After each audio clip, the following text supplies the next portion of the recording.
All right, let's dive into a story that I promise you is going to make you look at your next pizza order a little differently. It all starts with a hungry customer, but it ends up in court. This is the pizza fraud case. So let me ask you this. Could your regular run-of-the-mill pizza order actually be a scam? I know, it sounds crazy, right? But what if I told you that a simple offer from a waiter could be a cleverly designed trick? This story proves it can absolutely happen. So picture this. A guy walks into a pizza shop. He's hungry, he's ready to eat, and he keeps it simple. He orders one 9-inch pizza. Totally normal, nothing weird going on here, yet. But then the waiter comes back with a little problem and a solution. He says, "Sorry, sir, we're out of the 9-inch, but hey, we can give you two 5-inch pizzas instead. It's the same amount of pizza, same price."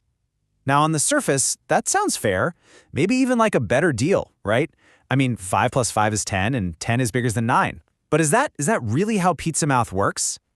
So the customer, he says okay. He agrees to the swap. But you know that little voice you get in the back of your head? That feeling when something just doesn't quite add up? He's sitting there, and he just can't shake the feeling that something is off. So, was his gut feeling right? Are two 5-inch pizzas really the same as one 9-inch pizza? This is where we get to the heart of the matter. So let's forget the sales pitch for a second and actually crunch the numbers. Okay, so here's the trap our brains fall into. We think in straight lines. 5 plus 5 equals 10. But a pizza is a circle, and that means we have to think in terms of area. And the formula for the area of a circle tells a completely different story. That one 9-inch pizza, that's over 63 square inches of deliciousness. And those two 5-inch pizzas, well, together they only add up to about 39 square inches. Whoa. And look at this chart. It just lays it all out there plain as day. The bar on the left is the pizza he was supposed to get. The one on the right is what the waiter tried to give him. This isn't just a little difference. It's not even in the same ballpark. So what does that actually mean? It means he was getting 38% less pizza. Let that sink in. Almost 40% less food for the exact same amount of money. This wasn't just a slightly worse deal. It was a total bait and switch. Now, the pizzeria probably pulls this little trick all the time, figuring nobody will ever notice. But oh boy, did they pick the wrong guy on this particular day. Because this customer, he wasn't just some hungry guy off the street, he was a lawyer.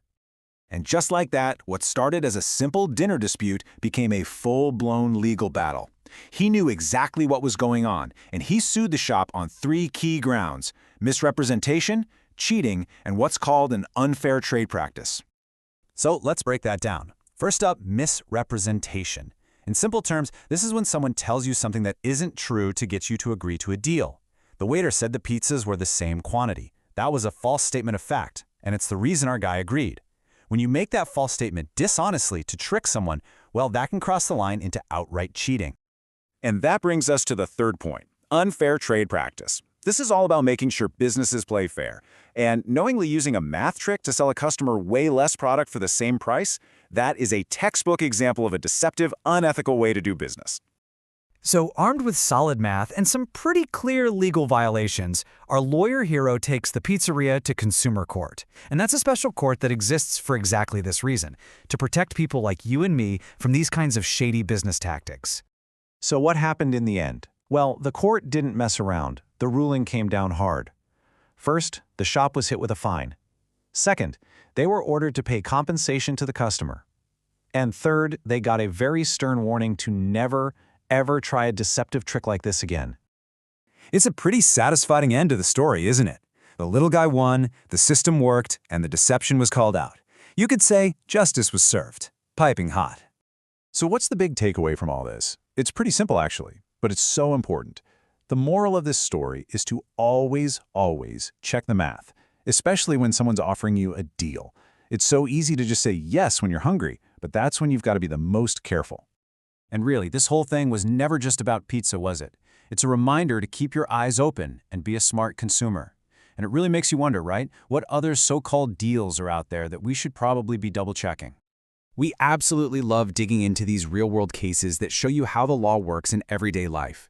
If you found this interesting, make sure to follow us for more explainers just like it.